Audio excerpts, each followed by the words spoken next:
M. M stands for marvelously overflowing with love. O. O stands for obedient to God's commands. T stands for teaching us from the Bible.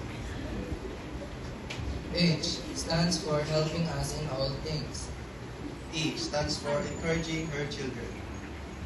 R stands for rooted and grounded in faith. Amen.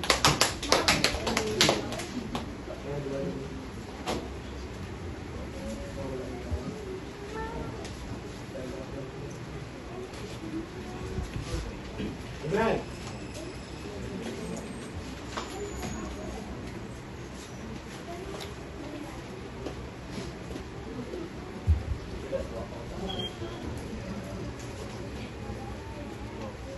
Proverbs 31, 10 and 13. Who can find a virtuous woman? For her price is far above rubies. Favor is deceitful and beauty is vain, but the woman that feareth the Lord, she shall be praised. Amen.